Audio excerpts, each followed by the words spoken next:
Сайн байцгаана та бүхэнд энэ өдрийн мэндийг хүргэе. Манай хамстаа гэж подкастын маань 2 дахь дугаар эхлээд ийхүү бэлэн болсон байна. Тэгэхээр манай өнөөдрийн подкастын зочноор манай их жаргалагч маань хүрэлцэн ирсэн байгаа. Тэгэхээр та өөрөө бидэнд товчхон танилцуулаач. Подкаста урьж оролцуулсанд баярлалаа.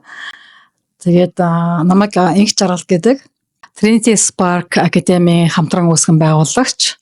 Тэгээ миний хувьд сүүлийн 5 жил ахлахангийн хүүхдүүдийг гадагшаан тэтгэлэгтэй сурахад нь чиглүүлдэг консулор гэж үүдэг тийм консулорын ажил эрхэлж явж байна.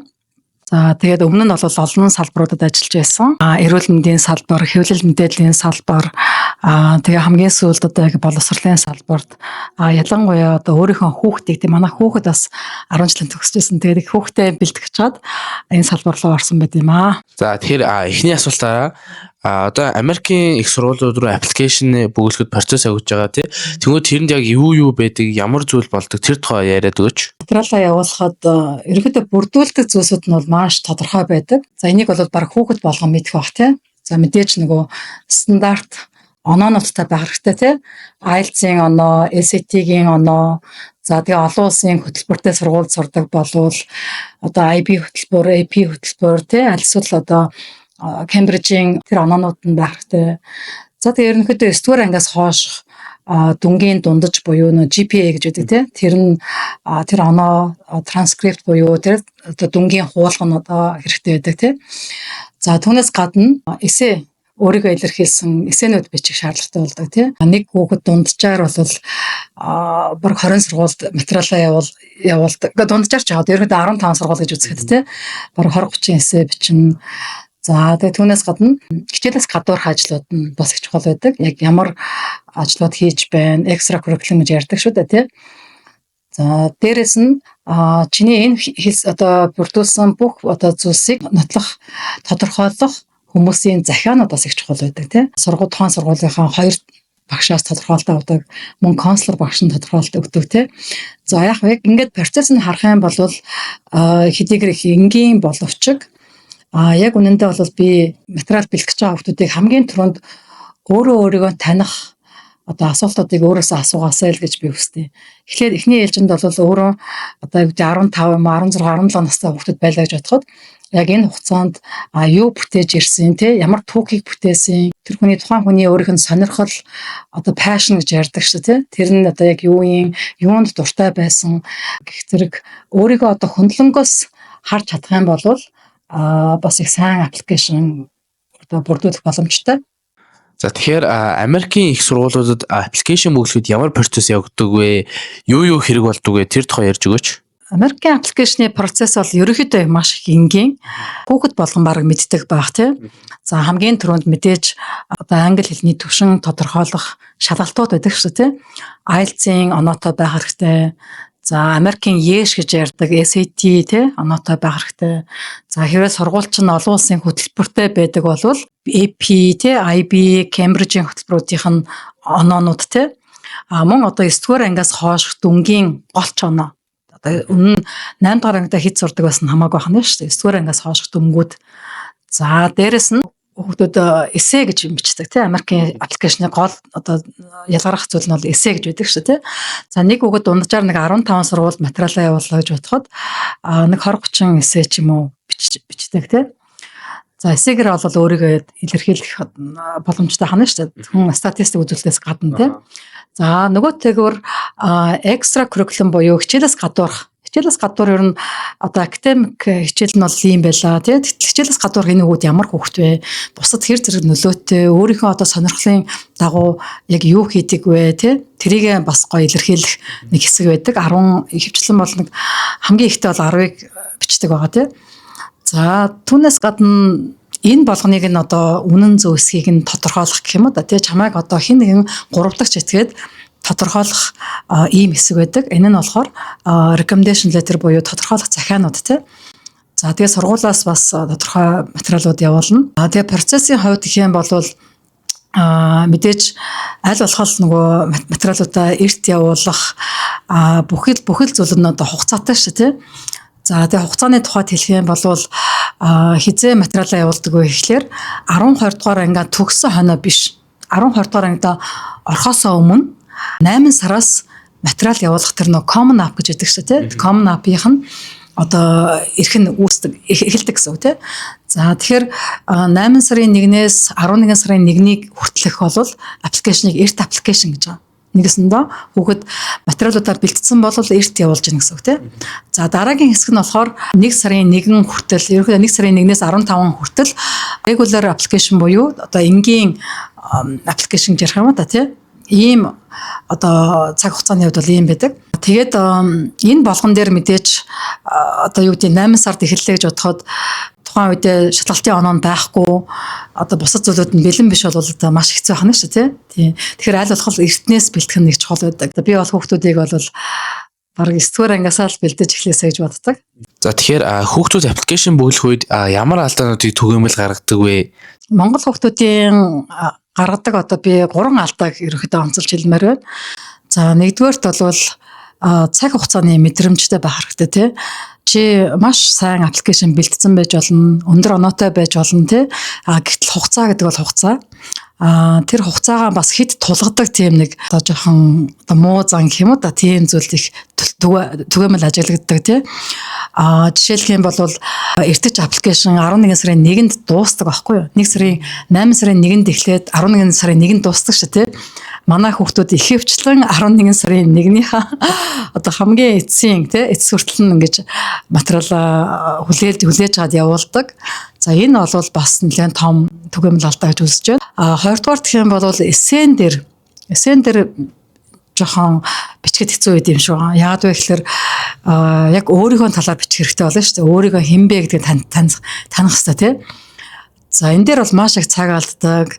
Дээрээс нь эссе гэдгээ 10 жилдээ ингээ эссе бичиж үзээгүй учраас яг энэ хэдийгээр оноогоо авсан боловч эссе бичихдэр бас нэлээ алдаануудаас гаргадаг. Нэг бол хит юм хиймэл байх гад те өөрөөсөө өөр дүр гарах гад аль эсвэл одоо нөгөө common app дээр гаргасан аппликейшн дээр одоо бичсэн зүйлүүдээ бүгдийг дахиад давтаад эссен дээр оруулах ч гэдэм үү. За аль эсвэл одоо нөгөө грамматиклийн дүрмийн алдаатай гэдэг ч юм уу тий ер нь ингээд эссен дээр сайн цаг зарцуулаагүйс болоод одоо тийм яруу байдлаар бичих тийм тохиолдлууд бас харагддаг. За тэгээд гурав дахь нь гэдэг юм болвол би бол харилцаа гэж хэлмээр байгаа байхгүй юу. Харилцаа буюу аппликейшнаа явуулчаад тэгээд дуусдаг юм биш байхгүй юу. Аппликейшн явуулсныхаа дараа жинхэнэ одоо сургуультайгаа харилцаа эхэлж байдаг. Энэ нь юг харуулж байгаа гэхээр тухайн хүүхэд маань сургуульдаа одоо үнэхээр сонирхож байна уу? Энэ сургуулийг сонирхож байна уу? Энэ сургуульд үнэхээр орохыг хүсэж байна уу? Гэдгээ илэрхийлэх харилцааны олон одоо илэрхийлэх юмуд байдаг тийм. Жишээлх юм бол сургуулаа зохион байгуулж байгаа янз бүрийн вебинар лекцүүдэд орох. За тэр үйл аламнай буюу төгсөгчдийн уулзалтанд нь орох, аламнайтай холбогдох. Мөн одоо тухайн одоо сурахыг хүсэж байгаа мэрэгчлэрээ ямар профессорууд ямар судалгаанууд хийсэн байна. Тэр профессоруудтай хүртэл холбогдож болно. Аль эсвэл одоо тухайн сургуулийн admission гэж аашаа тий одоо яг тэр admission officer-тэй чөлөөтэй асуултууд асууж болох байхгүй юу. За тэгээ сүүлийн үед бол ярилцлага бол optional буюу заавал хүүхдүүд ярилцлаганд орох одоо шаардлагагүй болсон байгаа. Нэг талаараа зарим талаараа одоо нөгөө төлбөр нэмэлтээр төлжөөж ярилцлага өгдөг ч юм уу те энийг тэгээ хүүхдүүд анзаарахгүй орхичдаг тал байдаг. Гэтэл ярилцлага гэдэг бол чи өөрийгөө амаар илэрхийлэх бас маш гоё боломж байхгүй юу? Өөрийгөө одоо бичгээр илэрхийлжтэй шүү те ерөөдөө юм одоо явуулчлаа. Тэрнээс гадна өөрийгөө хэн бэ гэдгээ бас яг хуйлаа ингээ яриа сууж байгаатай адилхан илэрхийлэх юм бол бас даваа талууд үүсдэг гэсэн үг те. Тэгэхээр харилцаанд бас хүүхдүүд сайн суралцаасаа гэж үзтiin. Энд бас нэг юм имэйл харилцаа байхгүй юу? Тэгэхээр манай хүүхдүүдийн дийлэх одоо мэддэггүй нэг зүйл нь имэйл харилцаа. Имэйлүүд ирээд байдаг, түүнд хариулдаггүй ч юм альс өөрсдөө санаачлаад имэйл бичих те. Энэ дээр бас одоо дадаж хөвшөөгүй байж идэг. Тий, иймэрхүү зүйл байгаа. За тэгэхээр Америкийн сургуулиуд руу Common App болон Coalition App гэж хоёр аппаар өргөдлүүдээ явуулдаг. Тэгвэл энэ хоёр аппын яг ялгаа нь юу вэ? Ямар онцлогтой юм бэ? За энэ хоёр платформ маань бол ерөнхийдөө бол ижилхэн дөө. Гэхдээ мэдээж цаг хугацааны хувьд бол Common App гэдэг аппликейшн одоо 40 гаруй жил үйл ажиллагаа явуулж байна тийм. Нөгөө талаар Coalition бол саяхан буюу 10 жилийн өмнө л одоо үүсгэн байгуулагдсан. платформ байдаг. За Coalition-ы гол зорилго нь юу вэ гэхээр ерөнхийдөө тэр сургуулиудаа сонгохдоо тэр боломжгүй айл гэх юм уу санхүүгийн боломжгүй ч юм уу тийм боломжгүй хүүхдүүдэд одоо туслах боломжтой тийм сургуулиудыг одоо илүү төлхөө оруулдаг гэсэн үг. Тэр утгаараа олон сургууль байдаггүй. Ерөнхийдөө бол 170 гаруй сургууль байгаа. Нөгөө талаар Common App дээр баг 1000 сургууль байгаа шүү дээ. Америкт нэг 4000 сургууль байдаг гэж үзэх юм бол 1000 Common App дээр байдаг гэсэн үг тийм. За бас нэг ялгаа нь Coalition дээр чи хизээч эхэлж болно. 9-р ангиасаа ч эхэлж болно те Coalition application. Тэн дээр бас нэг давуу тал нь янз бүрийн видео ч гэдэг юм уу өөртөөгөө холбогдолтой тиймэрхүү мэдээллүүдийг бас оруулаад байж болдог. За мэдээж боломжийг хараад үзэх юм бол нэг нь 170 нөгөөх нь 1000 одоо сургуультай хэр чинь илүү яах нь Common App-ыг бид нар илүү төлхөө хэрэглэдэг байна шүү дээ. За миний хувьд бол хувьдаа илүү Common App-ыг ашиглах дуртай. Ягаад тэгэхээр арай тийм энгийн хэлбэрчилсан гэх юм уу да тий. Тэгээд ерөнхийдөө ихэнх сургуулиуд нь байдаг учраас Common App-ыг илүү төлхөө хэрэглэдэг. Тэгвэл би бас хүүхдүүдийг Coalition-ыг бас судалж үзээсэй гэж бас хүсдэг юм тий. Америкийн сургуулиуд ямар хүүхдүүдэд илүү их тэтгэлөө их тий хүсэлтэй байд эсвэл зоригтой байдаг вэ? За миний бодлохоор ерөөдөө сургуулиуд нэг 3 том зүйлийг хардсан болоо гэж боддог тий. За нэгдүгээрт энэ хүүхэд маань үнэхээр нэг curiosity буюу тий одоо аливааг танин мэдэх тийм хүсэл байна уу? Ер нь бол тэр танин мэдэх хүсэл зорилго сурах одоо өсөлтөөр нэмэлцэл гэсэн үг шүү тий. Тийм зүйлгүйгээр хүүхэд цаашаага их сургууль сурах одоо боломжгүй байхгүй юу тий. Тэгэхээр одоо хэр зэрэг тэр танин мэдхийг хүсэж байгаа зүйлийн төлөө явж байна. Одоо ном уншиж байна уу? Наазах нь тий. Ном уншиж байна уу? Ямар нэгэн зүйлээр одоо судалгаа хийж байна уу? Энэ бүхийг одоо энэ бүх зүйлийг одоо харах нь шүү тий. За нөгөөтэйгээр болохоор энэ хүүхэд манай сургуульд үнэхээр битээр тохирч байна гэдгийг бас хардаг гэсэн. Fit гэж ярьдаг тий. Энэ нь болохоор юу вэ гэхээр манай сургуулийн одоо алсын хараа үнэт зүйл гэж ярьд юм да тий. Тэрнтэй энэ хүүхдийн одоо ирээдүйд хийх гэж байгаа зүйлүүдэд юм алс энэ хүүхэд маань өөрөө зан чанар одоо өсөл мөрөөдөл юмнууд нь тохирч байна уу? Битээр тохирч байна уу гэдгийг сургууль их хардаг гэсэн үг тий. За нөгөөх нь болохоор энэ хүүхэд одоо багаасаа эхлээд өөрийнхөө нэг тийм дур сонирхолтой зүйлээ олж аваад тэрнийхэн төлөө цагаан зарцуулаад юмаа хийж байна уу? Буюу одоо тэр passion гэж байгаа байхгүй. Ямар нэгэн тийм өөрийн дуртай зүйл сонирхол байна уу?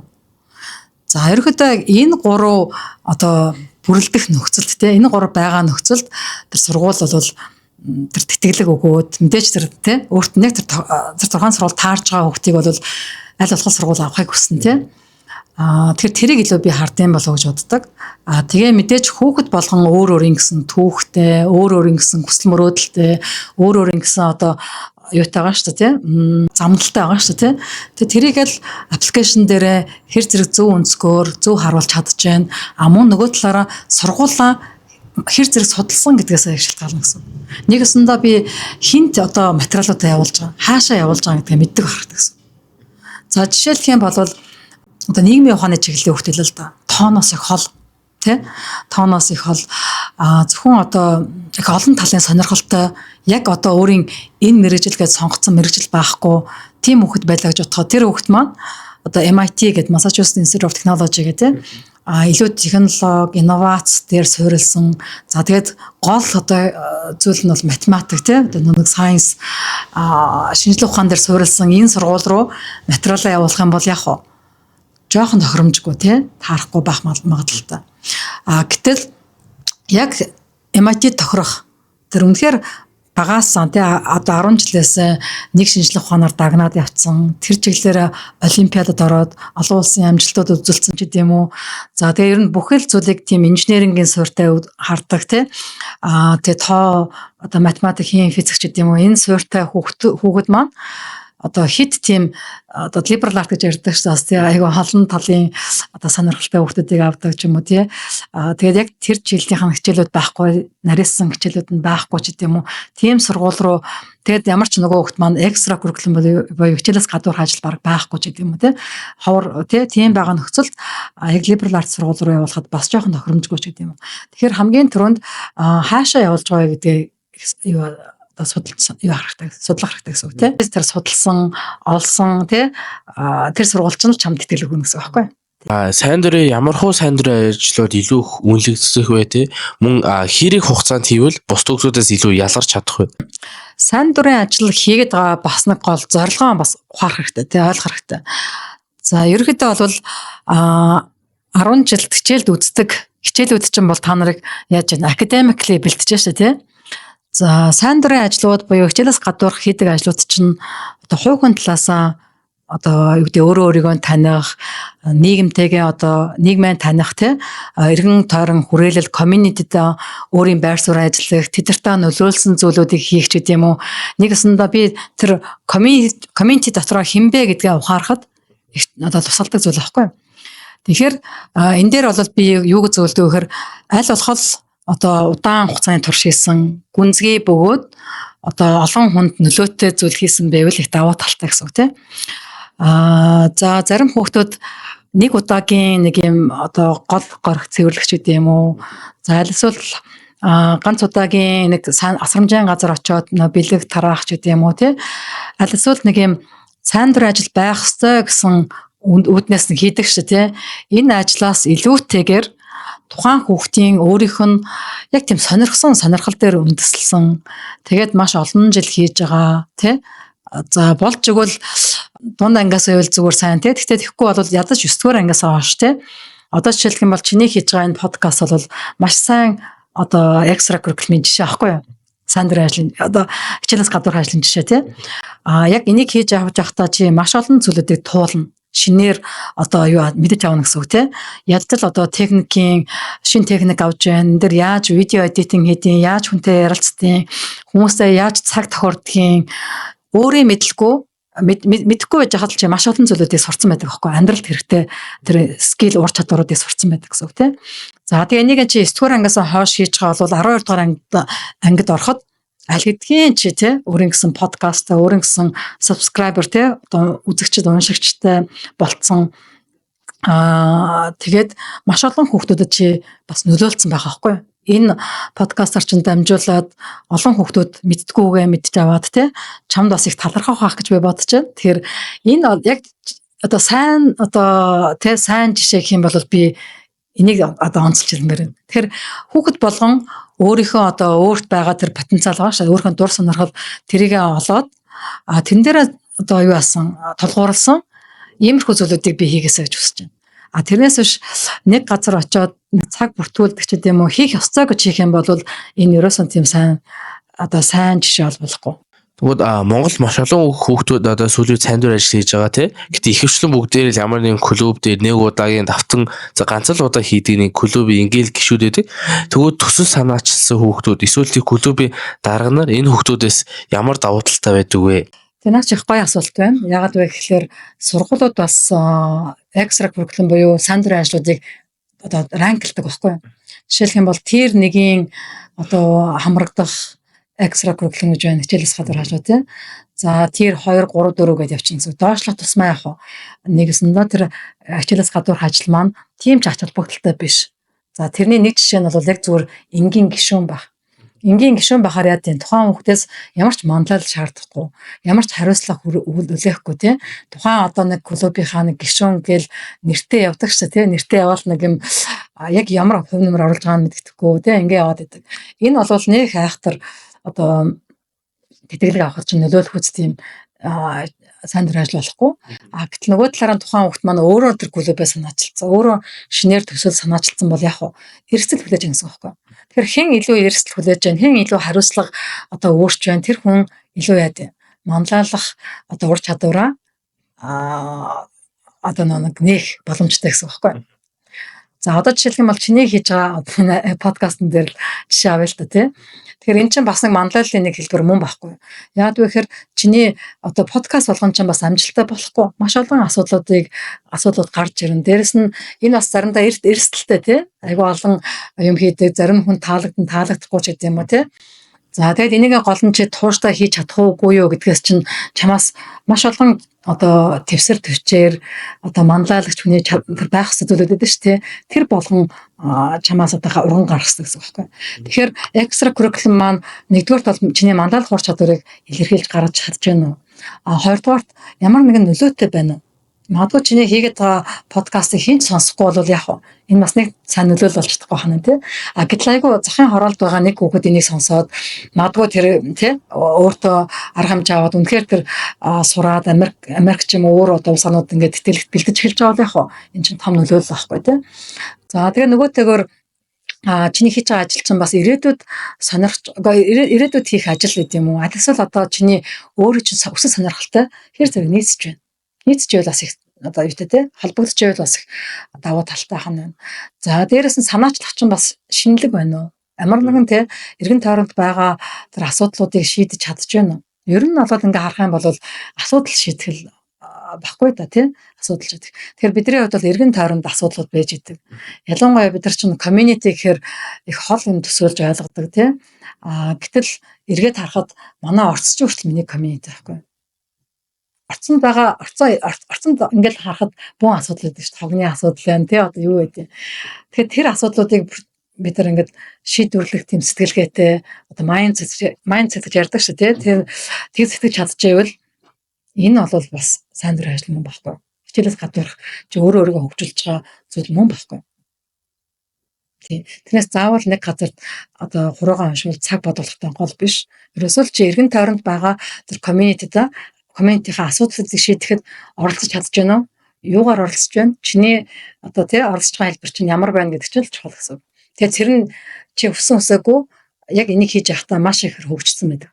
Тэр хөгжсөн тэр хөгжилчл өөрөө өөрчлөгдсөн тэр одоо чи биш тий тэр чинь л өөрөө хамгийн чухал байхгүй. За тэгэхээр Монголд сайн дурын ажлууд хийж болох ямархуу газрууд байдаг вэ? Монголд болохоор бас одоо сүүлийн үед бол нэлээд олон болж байна л да тий. Тэгээд ерөнхийдөө өндөр хөгжсөн орнууд ялангуяа Америкт бол тусгай тийм сайн дурын ажлууд тий баг байгууллага болон одоо өөрийн гэсэн сайн дурын ажил ялангуяа залуу хүмүүсийг дэмжих тийм хөтөлбөрүүдтэй байдаг. Тэгээд бүр цагаар тооцдог тий. Одоо хэдэн цагийн сайн дурын ажил хийсэн тэрнийхэн цагаар нь одоо сертификат өгдөг ч гэдэм үү иймэрхүү зүйлүүд байдаг. Манай улсын хувьд бол одоо л ерөөдөө хүмүүс яг сайн дурын ажлын одоо ач холбогдлыг гэх юм уу тий ойлгож эхэлж байгаа шиг байна. Хэд хэдэн газрууд одоо байна л та тий одоо хүүхдүүд одоо хөвчлэн нөгөө улаан загалмай нэгэнлэг гэж ярьдаг тий улаан загалмай нэгэнлэг одоо юунууд тий гэр хаб за тэгэл зориг сан ч гэдэм үү одоо олон бас тий тиймэрхүү газрууд бий болж байна. Нэг зур ажиглагдж байгаа юм мэдээлэл маань бас тийм хүртээмжтэй биш байна л да. Хүүхдүүд яг сайн дурын ажил хийгээд одоо ингээ хайхаар тэдэр нь тодорхой биш байдаг ч гэдэм үү альсвал хаана ямар мэдээлэл байгаа нь одоо мэдэгддэггүй ч юм уу тиймэрхүү бах. Яг өөрөөсөө хайж үзвэл ер нь бол заавал одоо яг тийм газар сайн дурын ажил хийдэг газар гэх биш өөрийнхөө сонирхол дээр үндэслэн газруудыг судалж болох байхгүй. Жишээлх юм бол чи археолог сонирхдаг бол археологийн хүрээлэн дээр тий палеонтологийн хүрээлэн дээр өөрөө очиод тэдэр дээр бас ямар тусламжууд байна, юу хийж болохоор байна, тэрийг харж болно. За эсвэл түрүүнд би ярьсан шүү дээ community гэж байна шүү дээ тий. Community гэдэг чинь чиний community хий.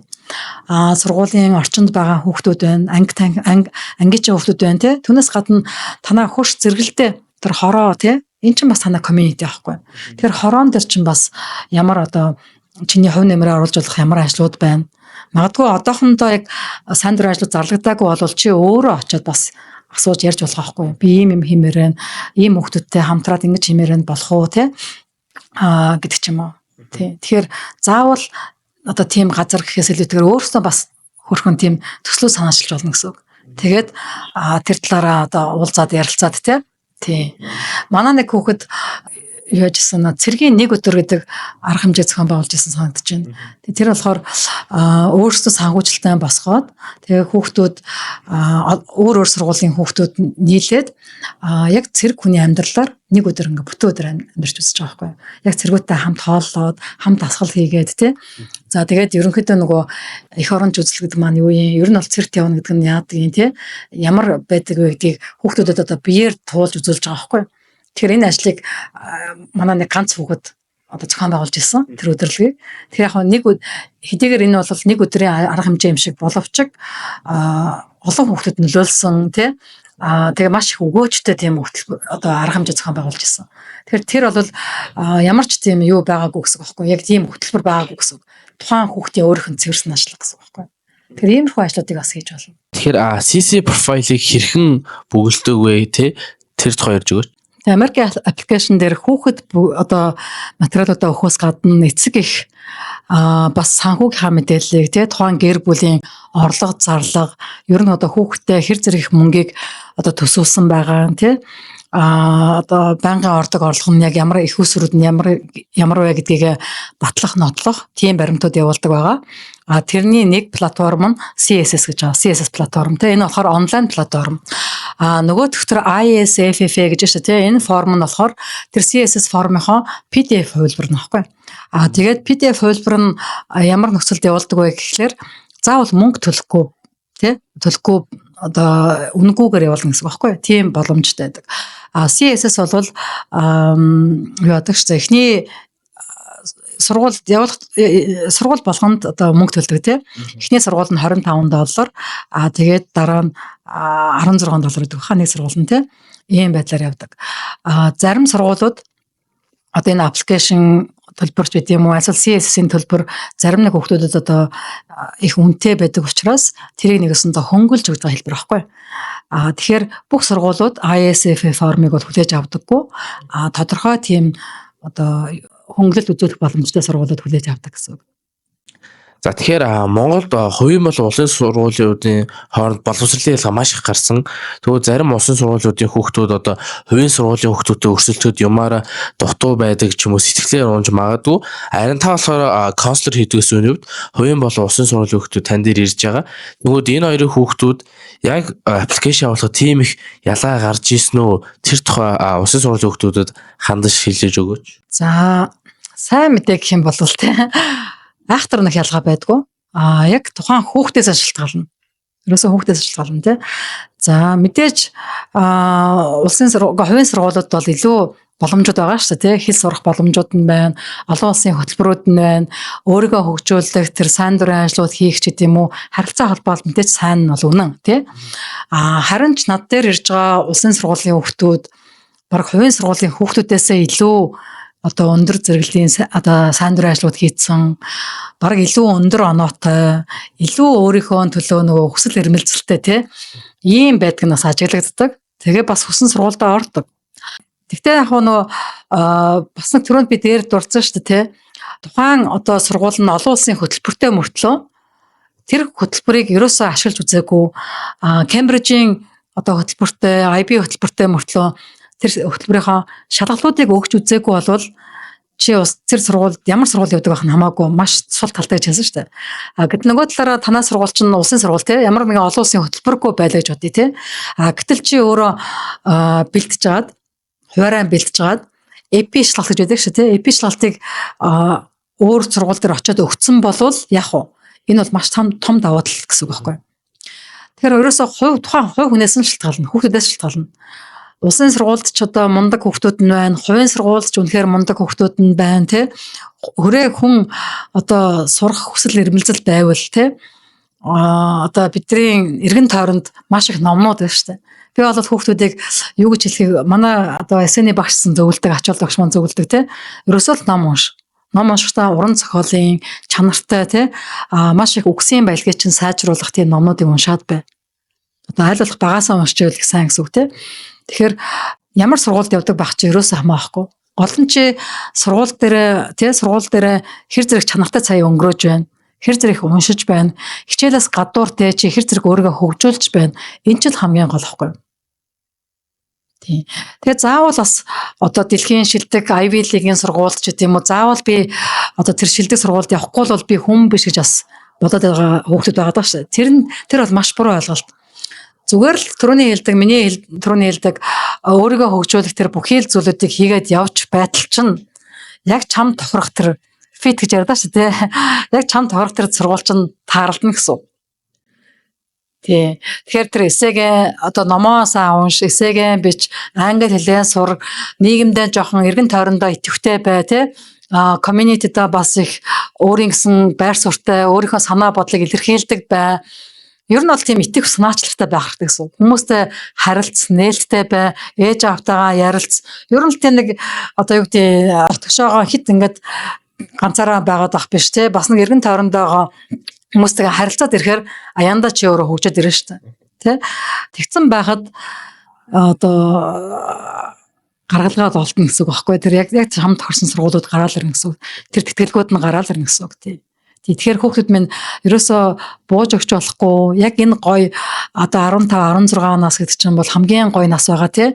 Тэр та нарт бол юу мөрөөдж байна, юу бодож байна тэр бүхий л зүйлүүд чинь биелэх боломжтой. Тэгэхээр гоё хязгааргүйгээр мөрөөд тий бод. Гэхдээ мэдээж тэр цаг хугацааны л асуудал. Чи магадгүй бакалавра яг хүссэн мөрөөдлийнхаа сургуульд сурч чадахгүй ч болно. Тэгэх юм бол магистртаа сурах болно. Эсвэл доктортой ч гэдэм үү тий. Гол нь одоо өнөөдрөөс эхлээл нэг алхам хийгээд ихэл тий. Өөрөө санаачлагтай бай.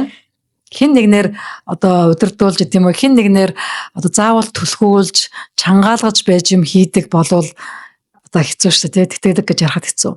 Тэгэхээр өөрөө санаачлагтай өөрөө тэр санаачлагаа одоо хин нэгэнд хэлдэг өөрөө төрнийхөө оноос тэмүүлж явдаг хүн болох юм бол аяанда тэр бодож санаж байгаа бүх юм чинь биелэх боломжтой л гэж хэлмээр байна.